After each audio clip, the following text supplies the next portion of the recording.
Long before your gods were named, before cities rose, before fire tamed the dark, there was blood. And in that blood, something awakened.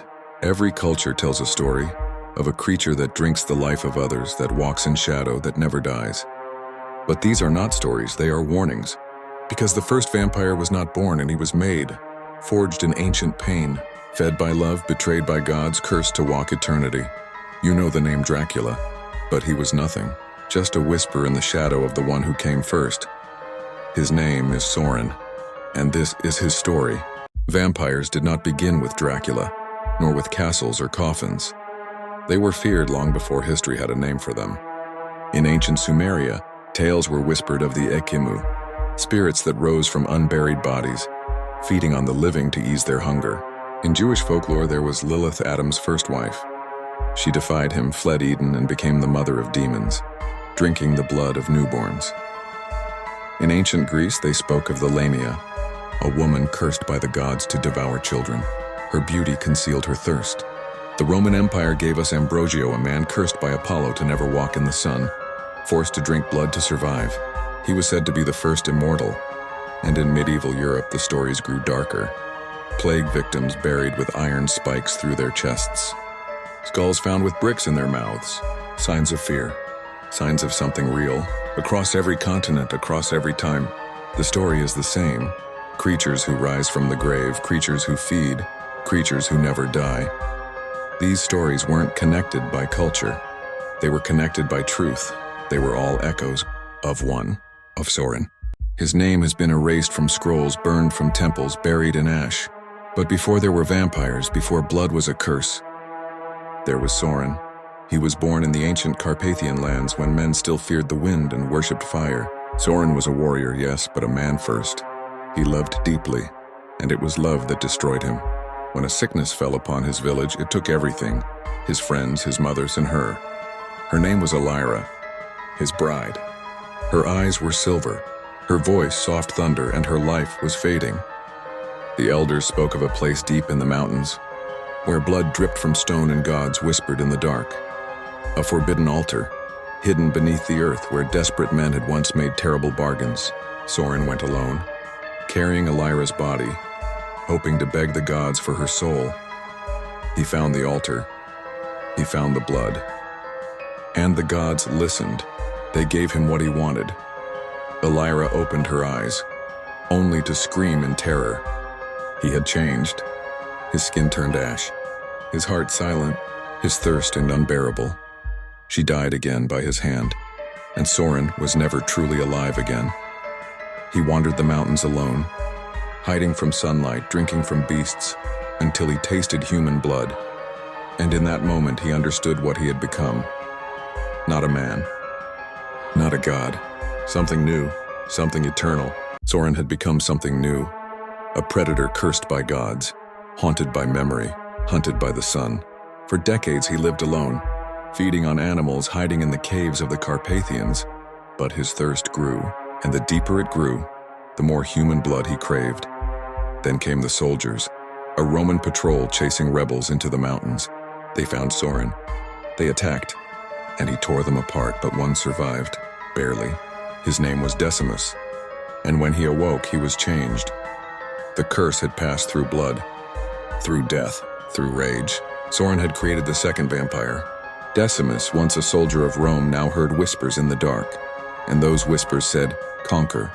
He turned others, built a hidden cult, and one night, he returned for his creator. The first vampire war began not with armies, but with fangs in the dark. Saurin refused to lead. He had no interest in war, but Decimus, he believed in power, in legacy, in blood, and from that war, the bloodline grew. The vampire families were born, the Night Fangs, the Crimson Veil, the Order of Vatra. They called Saurin the first, but they never understood him. Not really, they didn't follow him out of loyalty. They followed him because they feared what he had become. Saurin never asked to be followed. He never wanted worship, but the blood he carried and demanded fear. As centuries passed, the vampire clans multiplied. They built kingdoms beneath cities, carved palaces into mountains, and ruled from the shadows. And as their power grew, so did their ambition. Decimus, the first turned, once knelt to Saurin, but now he wore a crown. He called himself the Blood Emperor, and in the dark of a red moon, he gathered the clans. He told them Saurin was a relic, a curse, a god that would never lead them. He promised conquest, dominion, immortality without restraint. And for the second time, Saurin lost everything. The betrayal came from within. His closest followers struck first, poisoned his blood, sealed him in iron, and buried him beneath a mountain of salt and ash. For 1,000 years, Saurin's name became forbidden. His symbol, the bleeding sun, was hunted and burned. But the truth was not erased, only buried. Because even in death, Saurin dreamed, and the blood remembered. They thought it was just a myth, a story buried with the dead, scattered in whispers, erased by time. But in 2004, deep beneath the forests of Romania, something ancient was found. A dig team searching for Roman ruins unearthed a blackened stone, door sealed with melted iron and marked with a single symbol, a sun bleeding. They thought it was pagan. They thought it was safe. But what they broke open had not breathed for 1,000 years. Inside they found bones, human but wrong, twisted ribs, elongated fangs, blood vessels preserved in the stone. And at the center, a coffin made of obsidian and iron wrapped in silver chains. The team vanished within days. No blood, no bodies, just silence. The Vatican sent agents, the occult took notice, and across the world, the old bloodlines began to stir. They knew the truth. Saurin, the first, was waking. When the obsidian coffin cracked, something ancient stirred. Wolves howled without reason. Oceans churned beneath red skies. And in the catacombs of forgotten cities, the old blood began to move. But none feared more than the bloodlines themselves. They remembered the prophecy. When the sun weeps blood, the first shall rise. The old chains shall break, and the earth shall belong to night. For centuries, the prophecy was dismissed, a warning carved into cursed stone, hidden beneath the Vatican, guarded by priests who never aged. Now, those priests are dead.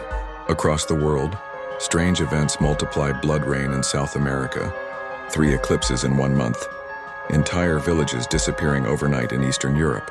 The cult of Vatra, those who still worship Saurin as a god, begin to rise again, marking doorways with the bleeding sun.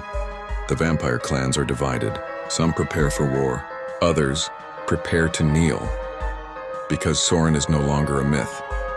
He is prophecy made flesh. The chains cracked first, then the obsidian screamed, and deep beneath the Carpathian mountains, something began to move. Saurin had slept for over 1,000 years, buried in salt, bound in iron, forgotten by men, feared by monsters. But he was never dead. He dreamed in silence. He remembered every betrayal, every name, every drop of blood. And now the dream was over. The coffin split in 2.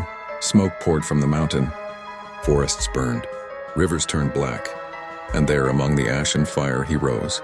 The first vampire, his skin pale as bone, eyes like twin suns bleeding fire, a voice that cracked the stone around him. The vampires fell to their knees. The werewolves fled into the sea. The witches vanished. He said nothing. He looked at the world he had left and began to walk toward the bloodlines that betrayed him, toward the empires built in his name, toward the war they could never win. Saurin had returned.